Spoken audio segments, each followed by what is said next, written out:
హైదరాబాద్ నగరంలో సైబర్ నేరగాళ్లు కొత్త తరహా మోసాలకు పాల్పడుతున్న ఘటనలు వెలుగులోకి వచ్చాయని హైదరాబాద్ కమిషనర్ సిపి సజ్జనార్ తెలిపారు. వాటర్ బోర్డు బిల్లుల పేరుతో ప్రజలను భయభ్రాంతులకు గురిచేస్తూ వారి వ్యక్తిగత బ్యాంకింగ్ వివరాలను దోచుకునే ప్రయత్నాలు జరుగుతున్నాయని వెల్లడించారు. ఈ మోసాలు ముఖ్యంగా Hyderabad metropolitan water supply and sewerage board పేరుతో జరుగుతున్నట్లుగా గుర్తించామని పేర్కొన్నారు. ఈ మేరకు సిపి సజ్జనార్ సోషల్ మీడియా మాధ్యమం ఎక్స్ వేదికగా ఓ ట్వీట్ పెట్టారు. మీ నీటి కనెక్షన్ కట్ చేస్తామంటూ వచ్చే ఫోన్ కాల్స్ లేదా మెసేజ్లతో భయపడవద్దని పేర్కొన్నారు. సైబర్ కేటుగాళ్లు పన్నే వలలో చిక్కుకోవద్దని చెప్పారు.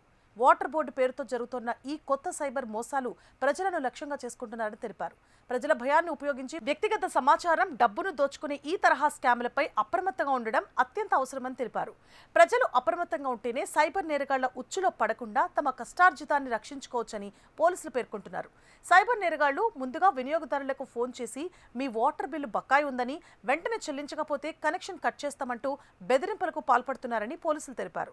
ఈ విధంగా ప్రజల్లో భయాన్ని సృష్టించి ఒత్తిడి చేస్తున్నారని అన్నారు.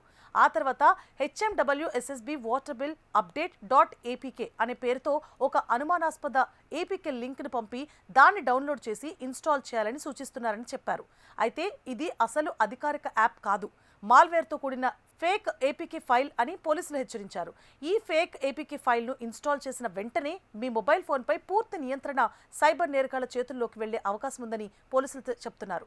దీంతో వారు ఫోన్ కాల్స్ను డైవర్ట్ చేయగలరని, మెసేజ్లు, ఓటీపీలను చదవగలరని, బ్యాంకింగ్ యాప్లను సైతం గమనించగలరని, యూజర్ తెలియకుండానే ట్రాన్సాక్షన్లు చేయగలరని కూడా చెప్తున్నారు. ఈ విధంగా క్షణాల్లో మీ బ్యాంక్ ఖాతాలను ఖాళీ చేసే ప్రమాదం ఉందని పోలీసులు హెచ్చరిస్తున్నారు.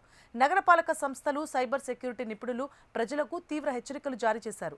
గుర్తు తెలియని వ్యక్తులు పంపే ఏ ఏపీకే ఫైల్ను కూడా ఇన్స్టాల్ చేయకూడదని స్పష్టంగా చెప్పారు. ప్రజలు తమ నీటి బిల్లులను కేవలం అధికారిక వెబ్సైట్ లేదా అధికారిక మొబైల్ యాప్ల ద్వారానే చెల్లించాలని సూచించారు. అలాగే అనుమానాస్పద ఫోన్ కాల్స్ వస్తే వెంటనే స్పందించకుండా అధికారులకు సమాచారం ఇవ్వాలని తెలిపారు.